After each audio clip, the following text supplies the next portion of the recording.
Act SPT के जमीन का मामले झारखंड में है। जमीन के मुद्दे को लेकर हो, चाहे यहाँ स्थानीय नियोजन नीति को लेकर के हो, चाहे हमारा धर्म संस्कृति को लेकर हो, लेकिन हेमंत सोरेन ही नहीं, कोई भी मुख्यमंत्री ने आदिवासी मुद्दे को लेकर के संवेदनशीलता नहीं दिखा। कि लोकल लोगों के लिए नौकरी का सवाल था, वो आपने नहीं किया। कोई भी मांग करता है तो डिमांड करके भेज देता है। आपको चिंतन करने की जरूरत है इसमें, क्योंकि देखिए धर्म कोड के अभाव से आज देख रहे हैं कि धार्मिक न्याय स्पोर्ट नहीं बना है। जमीन के बुनियादी सवाल को, जमीन 4,500 एकड़ जमीन लूटी जा रही है, उसके लिए निष्पादन आपने नहीं था महा रजिस्ट्रार जनरल ऑफ इंडिया के पास, लेकिन उन्होंने कहा कि धर्म कोड को लेकर के आप एक मत बनाइए, क्योंकि मैं 100 आदमी को धर्म कोड नहीं दे सकता है। हेमंत सोरेन को ज़्यादा पहल करनी, राजनीति नहीं। मोदी सरकार का जो एजेंडा है एक लोकतंत्र की हत्या करने जैसा है। हेमंत सोरेन सरकार के कार्यकाल के 3.5 साल पूरे हो गए हैं। सरकार कई दावे कर रही है। सरकार की ओर से कहना है कि सरकार आदिवासियों के बारे में सोचती है और उनका भला भी करती है। इस वक्त इसी मसले पर बात करने के लिए हमारे साथ मौजूद है आदिवासी नेता प्रेम शाही मुंडा। बातचीत करेंगे कि सरकार की ओर से लगातार दावे किए जाते हैं कि सरकार आदिवासियों के बारे में सोचती है और उनका भला करती है। आप लोगों के अकॉर्डिंग क्या लगता है, सरकार आदिवासियों के बारे में सोचती है? मैं ये कहना चाहता हूँ कि अलग राज हुए 21 वर्ष हुए, लेकिन हेमंत सोरेन ही नहीं, कोई भी मुख्यमंत्री ने आदिवासी मुद्दे को लेकर के संवेदनशीलता नहीं दिखाता है। यदि ज़मीन के मुद्दे को लेकर हो, चाहे यहाँ स्थानीय नियोजन नीति को लेकर के हो, चाहे हमारा धर्म संस्कृति को लेकर हो, यदि थोड़ा सोचते तो जैसे ज़मीन के मामले पर अभी वायलेशन हो रहा है झारखंड में और रांची में, लेकिन इसके लिए अभी तक टास्क फोर्स नहीं बना है। चाहे आदिवासी हो चाहे गैर आदिवासी मुख्यमंत्री हो, लेकिन अभी तत्काल प्रभाव में हमें लगता है कि कोई मुख्यमंत्री ऐसा नहीं हुआ है कि आदिवासी को चिंतन कर रहा है। यदि आदिवासी के चिंतन करते तो हमारा लोग रिक्शा नहीं चलाता। यदि आदिवासियों पर चिंतन करते तो गांव से आकर के यहाँ पर जो दतून और पते नहीं बेचता। इसलिए मैं अपील करना चाहता हूँ यहाँ के मुख्यमंत्री को, अभी भी समय है 1.5 साल। यदि आदिवासियों के हित तो चाहते हैं और झारखंड के हित चाहते हैं तो आप नीतिगत फैसले करें, पॉलिसी बनाएं यहाँ के आदिवासियों के लिए, क्योंकि जब तक आप पॉलिसी नहीं बनाएंगे और सर्वांगीण विकास करने के लिए नहीं करेंगे तो आप किसी भी कीमत पर हम लोग झूठ नहीं बोल सकते हैं। इसलिए मुख्यमंत्री अभी कोई काम नहीं कर रहे हैं। हम निवेदन करना चाहते हैं कि पहला एक मुख्यमंत्री आदिवासी बना है तो आदिवासी हितों के लिए काम करे और उसके लिए नीतिगत फैसले करे।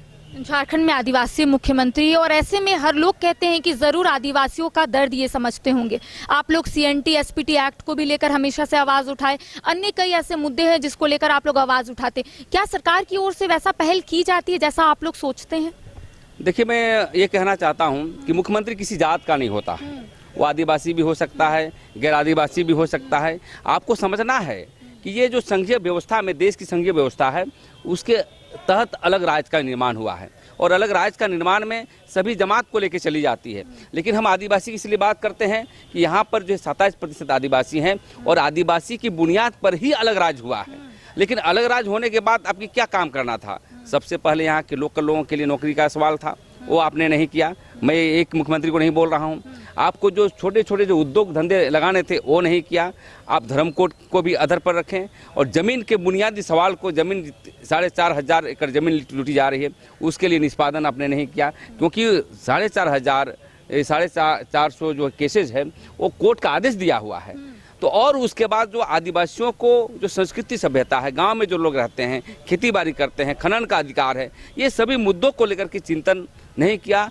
तो इसीलिए हम लोग इस पर बहुत खेद प्रकट करते हुए कह रहे हैं कि आदिवासी जो मुख्यमंत्री है, वो आदिवासी मुख्यमंत्री होने के बावजूद भी वो फिसडी साबित हुए हैं आदिवासी के मामले को लेकर के। आदिवासी सरना धर्म कोड को सर्वसम्मति से विधानसभा से पारित किया गया था।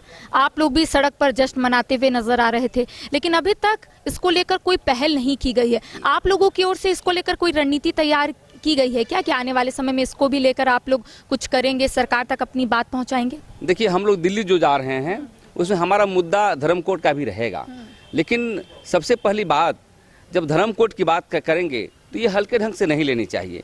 धर्म कोड एक व्यक्ति को नहीं देगा, एक राज्य को नहीं देगा, क्योंकि ये पूरे देश से राष्ट्रीय मामला है। क्योंकि इस देश में 781 जनजातियाँ हैं और 15 करोड़ से ऊपर लगभग हैं, लेकिन अलग अलग हमें समझते हैं 81 टाइप का हम आदिवासी धर्म मानते हैं।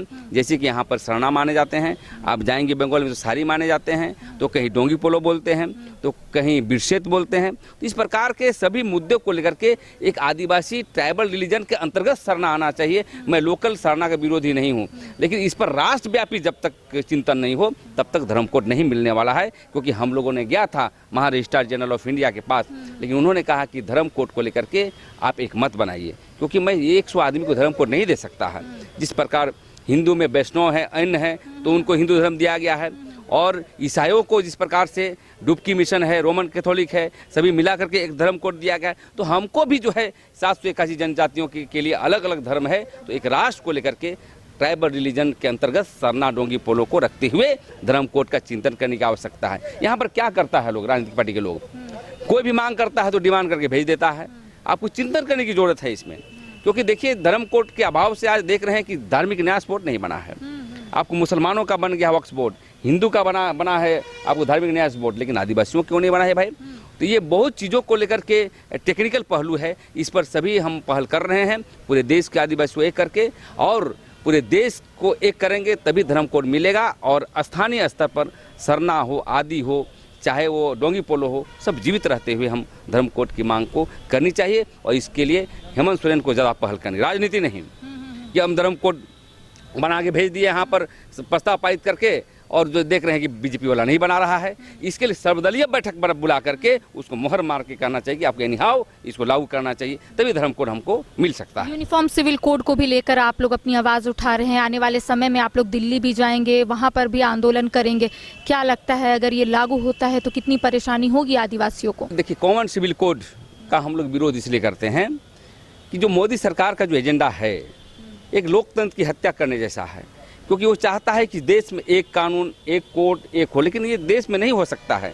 यहाँ पर हिंदू, मुस्लिम, सिख, ईसाई रहते हैं, आदिवासी रहते हैं, और आदिवासियों का जो कानून दिए गए हैं संवैधानिक अधिकार, जैसे 5वीं अनुसूची के अंतर्गत हमारे TAC की बैठक होती है, और 6ठी अनुसूचित के तहत यहाँ पर अलग से स्टेट के अंदर स्टेट का प्रोविज़न है, जिला ऑटोनोमस बॉडी बनाने का व्यवस्था है, हमारी आदिवासी स्वशासन की व्यवस्था है।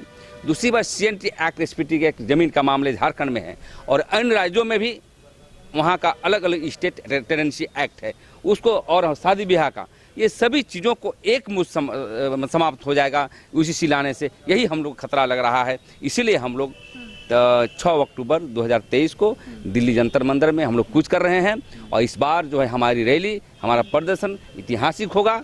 और यदि मोदी जी नहीं मानेंगे तो जनता के बीच जाएंगे और इस पार्टी का विरोध भी हम लोग करेंगे।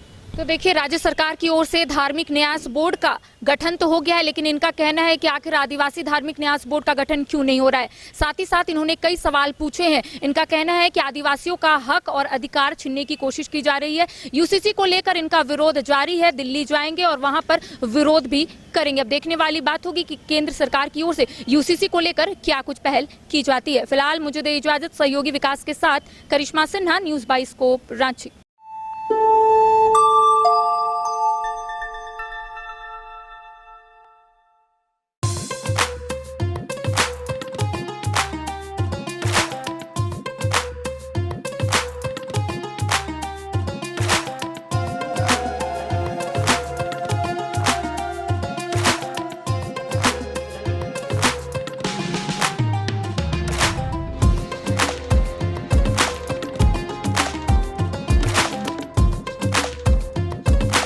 IIT जी नीट एस्पिरेंट्स के सपने को पंख देने आ गया है कंप्लीट सॉल्यूशन इंस्टीट्यूट। यहाँ है smart classroom, 1-to-1 doubt clearing session, ask the expert, video solution और भी बहुत कुछ। मतलब हम करेंगे आपको गाइड, बनेंगे आपके mentor. Foundation classes from class 6 onwards for your bright future. Visit complete solution institute.